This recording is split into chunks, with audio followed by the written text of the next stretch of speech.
हरियाणा विद्यालय शिक्षा बोर्ड के 9वीं कक्षा के छात्रों का कल 28 फरवरी 2025 को विज्ञान यानी कि साइंस विषय का एग्ज़ाम है और इस एग्ज़ाम की तैयारी के लिए आज मैं आपको इस वीडियो के अंदर विज्ञान विषय का पूरा क्वेश्चन पेपर सोल्व करवाऊंगा ताकि आप अपने एग्ज़ाम की अच्छे से तैयारी कर सकें। वीडियो अच्छी लगे तो लाइक करें, चैनल को सब्सक्राइब करके ऑल के बटन के ऊपर क्लिक कर लें ताकि जब नेक्स्ट वीडियो अपलोड हो तो उसका नोटिफिकेशन आपको मिल जाए। क्वेश्चन पेपर का सॉल्यूशन मैंने यहाँ पर तैयार कर रखा है। सबसे पहले भौतिक विज्ञान के क्वेश्चन आएंगे। पहला क्वेश्चन है भौतिक विज्ञान का, अगर कोई वस्तु वर्तीय पथ पर एक समान चाल से चलती है तो उसकी गति कहलाती है एक समान वर्तीय गति। दूसरा क्वेश्चन है, किसी m द्रव्यमान की वस्तु जिसका वेग v है का संवेग क्या होगा, तो संवेग होगा mv। उसके बाद डैश से कम आवृत्ति की ध्वनियों को अश्रव्य ध्वनि कहते हैं, यानी कि 20 हर्ट्ज से कम आवृत्ति की जो ध्वनियाँ हैं मनुष्य उनको सुन नहीं सकता। उसके बाद अगला क्वेश्चन है क्वेश्चन नंबर 4, त्वरण किसे कहते हैं, त्वरण का मात्रक व सूत्र लिखिए। आंसर देखें, किसी वस्तु के वेग में परिवर्तन की दर को त्वरण कहते हैं। इसका मात्रक मीटर प्रति सेकंड स्क्वायर होता है तथा यह एक सदिश राशि है और उसका फॉर्मूला ये है।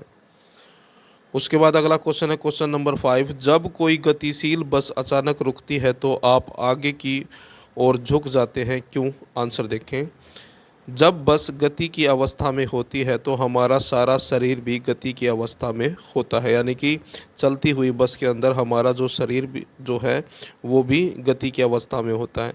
परंतु जब अचानक बस रुकती है, यानी कि जब अचानक ब्रेक लगाए जाते हैं तो हमारे शरीर का निचला हिस्सा तो विराम अवस्था में आ जाता है, यानी कि हमारे शरीर के जो निचला हिस्सा यानी कि जो हमारे पैर है वो तो विराम अवस्था में रहने का प्रयास करते हैं, परंतु ऊपर का हिस्सा जड़त्व के कारण गति की अवस्था में रहने का प्रयत्न करता है। लेकिन जो ऊपर का हिस्सा है हमारे शरीर का वो गति के साथ आगे बढ़ने की कोशिश करता है और इसी कारण हम आगे की ओर झुक जाते हैं या फिर आगे की ओर गिरते हैं। उसके बाद अगला क्वेश्चन है क्वेश्चन नंबर 6, ध्वनि तरंगों के परावर्तन के 2 व्यावहारिक उपयोग लिखें, यानी कि ध्वनि तरंगों का जो प्रयोग होता है उस 2 उदाहरण बताने हैं उसके ध्वनि तरंगों के प्रयोग के। तो पहला है, पराध्वनि का उपयोग गुर्दे की पथरी को बारीक कणों में तोड़कर बाहर निकालने में किया जाता है, यानी कि जो पराध्वनि है यानी कि ध्वनि तरंगे हैं इसका उपयोग किया जाता है गुर्दे के अंदर जो पथरी है उसको तोड़कर बारीक करके शरीर से बाहर निकालने में। उसके बाद चमगादड़ पराध्वनि का यानी कि ध्वनि तरंगों का उपयोग से रात के समय अपने रास्ते का एहसास करते हैं, यानी कि जो चमगादड़ हैं ध्वनि तरंगों की मदद से जो है अपना रास्ता ढूंढते हैं और अपना शिकार पकड़ते हैं। उसके बाद 7वां क्वेश्चन है, आर्किमिडीज का सिद्धांत की व्याख्या करें, इसके अनुप्रयोग भी लिखें। आंसर देखें, आर्किमिडीज का सिद्धांत, जब किसी वस्तु को किसी द्रव में पूर्ण या आंशिक रूप से डुबाया जाए तो इसके भार में कमी आ जाती है, यानी कि जब किसी वस्तु को पानी के अंदर डुबाया जाता है तो उस वस्तु के भार में यानी कि वजन में कमी आती है, तो वस्तु द्वारा हटाए गए द्रव के भार के बराबर होगा और ये जो कमी होगी जो वस्तु के द्वारा पानी हटाया गया है उस पानी के भार के बराबर होगी। तो यहाँ पर एग्जाम्पल दिया गया है नीचे, एक बीकर को पूरा पानी से भर कर इसे एक ट्रे में रखें, यानी कि एक बीकर लेना है उसको पूरा पानी से भरना है और उसको उस बीकर को ट्रे में रख देना है। अब एक धागे की सहायता से पत्थर को कमानीदार तुला से लटका यानी कि अब एक धागे का प्रयोग करते हुए जो है पत्थर को कमानीदार तुला यानी कि कमानीदार इस तरह के तुला पर यहाँ पर पत्थर को लटकाया जाए। पत्थर का भार नोट करें, यानी कि पानी में डुबोने से पहले पत्थर का वजन नोट करें। धागे से लटकाए गए पत्थर को धीरे धीरे पानी में डुबो दें, यानी कि उसके बाद वजन नोट करने के बाद धागे से जो पत्थर लटका हुआ है उसको धीरे धीरे करके पानी में डुबो दें। बीकर से कुछ पानी बाहर आ जाएगा, यानी कि जैसे ही आप पत्थर को पानी में डुबोगे तो जो बीकर है जो पूरा भरा हुआ पानी से उसमें से कुछ पानी जो है बाहर ट्रे में आ जाएगा। अब पत्थर का भार नोट करें, यानी कि पानी में डूबने के बाद अब पत्थर का भार नोट करें, यानी कि पहले तो हमने पानी में डुबोने से पहले भार वज़न जो है नोट किया था और उसके बाद डुबाने के बाद जो है वज़न नोट करें, दोनों में अंतर आएगा। पत्थर के दोनों भारों में अंतर नोट करें, यानी यही बात बता रखी है। अब ट्रे में एकत्रित पानी को का भार नोट करें और उसके बाद जो ट्रे के अंदर पानी गिरा था उस पानी का जो वज़न है उसको नोट करें। तो यह भार पत्थर के भार में कमी के बराबर होगा, यानी कि जो पानी का वज़न है, जो पत्थर में डुबाने के बाद जो कमी आई थी उसके वज़न के बराबर होगा, यानी कि पानी का वज़न और पत्थर में जो कमी आई थी उसका वज़न बराबर होगा। अनुप्रयोग, आर्किमिडीज़ के सिद्धांत पर पनडुब्बी और जलयान बनते हैं, यानी कि जो है आर्किमिडीज़ का सिद्धांत का प्रयोग करते हुए जो पनडुब्बियां हैं वो बनाई जाती हैं। जलयान यानी कि समुद्र में चलने वाले यान बनाए जाते हैं। लैक्टोमीटर, हाइड्रोमीटर इसी सिद्धांत पर कार्य करते हैं। उसके बाद अगला क्वेश्चन है, जब आप साइकिल चलाते हैं तो कौन कौन सी ऊर्जा रूपांतरित होती है? तो आंसर देखें, जब हम साइकिल चलाते हैं तो हमारे शरीर की पेशीय ऊर्जा गतिज ऊर्जा में रूपांतरित होती है, यानी कि जब हम साइकिल चलाते हैं तो जो हमारी मांसपेशियों की जो ऊर्जा है वो गतिज ऊर्जा में बदल जाती है, रूपांतरित हो जाती है। पेशीय ऊर्जा द्वारा घर्षण के विरुद्ध कार्य करने, यानी कि जो पेशीय ऊर्जा है वो घर्षण के विरुद्ध कार्य करती है। इसकी वजह से कुछ ऊर्जा जो है ऊष्मा ऊर्जा में भी बदल जाती है। उसके बाद अगला क्वेश्चन है, ऊर्जा संरक्षण का नियम लिखिए। आंसर देखें, ऊर्जा संरक्षण का नियम, ऊर्जा को न तो नष्ट किया जा सकता है और न ही उत्पन्न किया जा सकता है। ऊर्जा को केवल एक रूप से दूसरे रूप में बदला जा सकता है, यानी कि ऊर्जा को ना तो नष्ट किया जा सकता है ना ही ऊर्जा को उत्पन्न किया जा सकता है। इसको जो है एक रूप से दूसरे रूप में केवल बदला जा सकता है।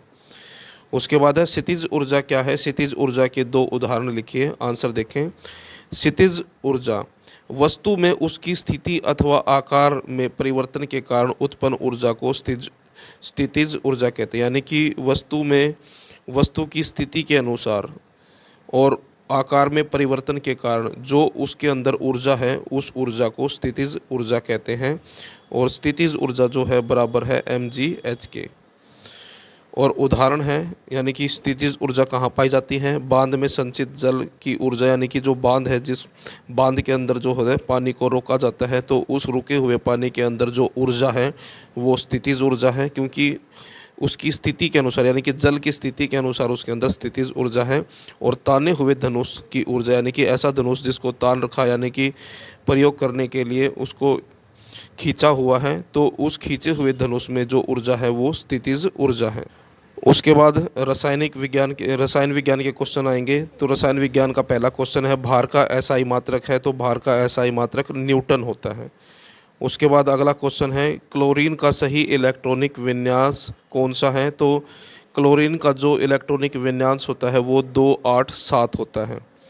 उसके बाद अगला क्वेश्चन है, बर्फीले जल से भरे गिलास की बाहरी सतह पर जल की बूंदें क्यों नज़र आती है? यानी कि जब हम गिलास के अंदर ठंडा पानी डालते हैं तो आपने देखा होगा गर्मियों में जो गिलास का जो बाहर का हिस्सा होता है वहाँ पर भी नमी, यानी कि पानी आ जाता है। तो वो क्यों आता है? आंसर देखें, बर्फीले जल से भरे गिलास की बाहरी सतह पर जल की बूंदें वायु में उपस्थित जल वाष्प, यानी कि जो पानी के अंदर जो नमी है, यानी कि हवा के अंदर जो नमी है उसके कारण, यानी कि हवा में जो जल वाष्प है उनके संघनित होने के कारण जो है नज़र आते हैं।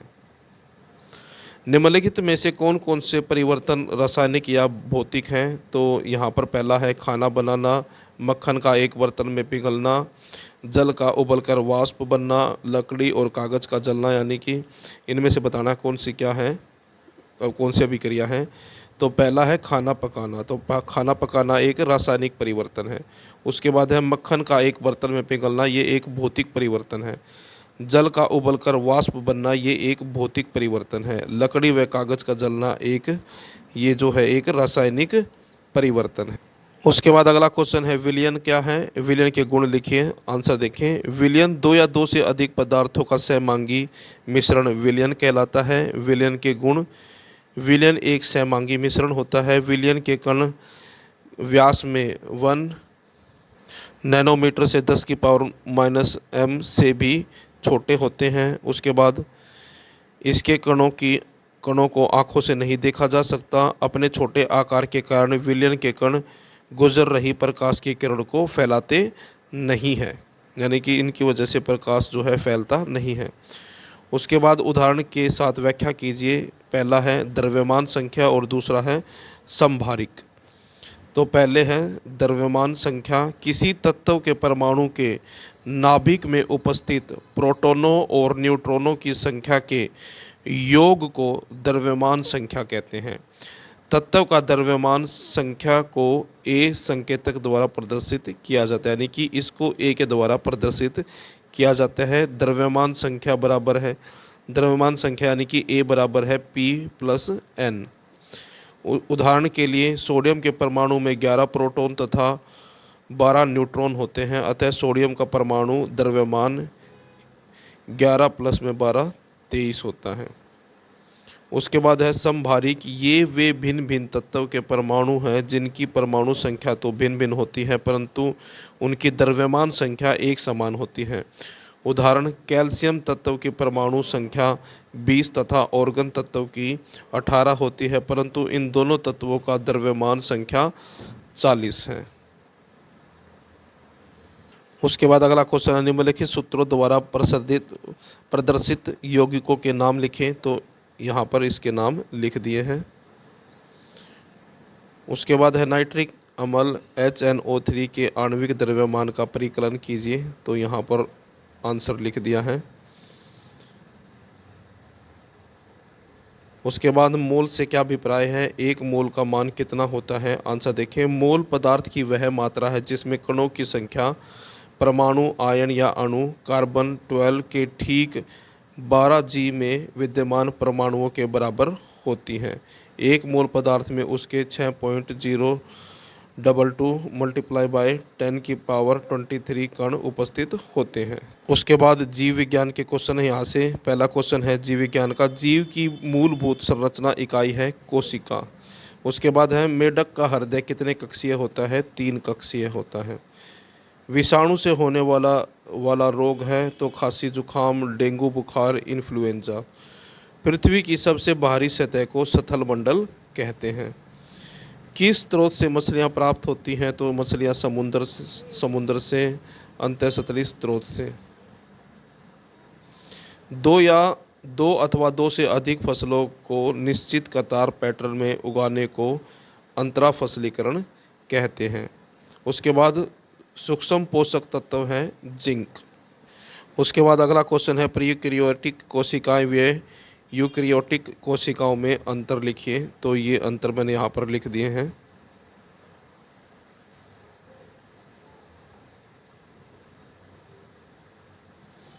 उसके बाद अगला क्वेश्चन है संक्रामक रोगों को फैलाने से रोकने के लिए आपके विद्यालय में कौन कौन सी सावधानियाँ आवश्यक हैं।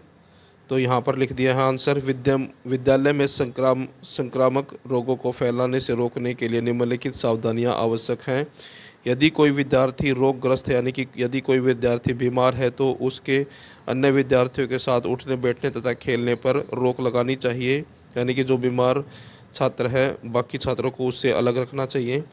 विद्यार्थी के लिए शुद्ध पेयजल की व्यवस्था होनी चाहिए। विद्यालय की कैंटीन में सभी खाद्य पदार्थों को ढक कर रखना चाहिए। विद्यार्थी को व्यक्तिगत स्वच्छता की जानकारी दी जानी चाहिए।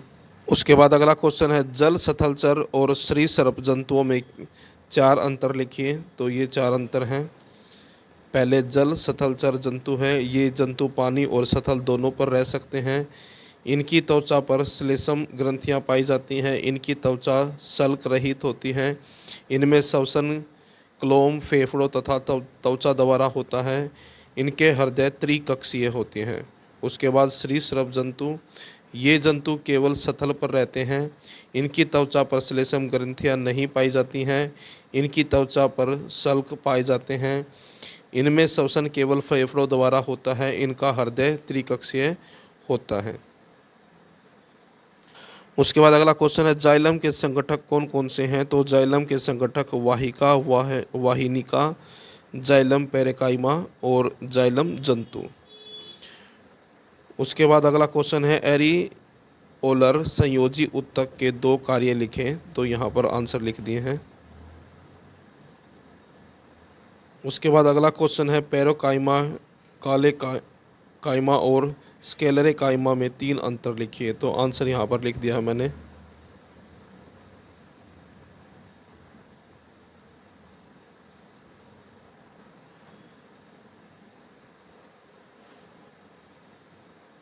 उसके बाद अगला क्वेश्चन है रंध्र के दो कार्य लिखें। ये क्वेश्चन इंपॉर्टेंट है।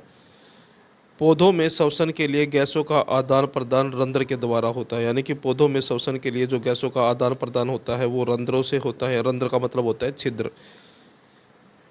पौधे वाष्पो उत्सर्जन क्रिया द्वारा अतिरिक्त जल को इन्हीं रंध्रों के द्वारा बाहर निकालते हैं, यानी कि जो पौधे हैं वो अतिरिक्त जल को इन्हीं रंध्रों के द्वारा जो है बाहर निकालते हैं।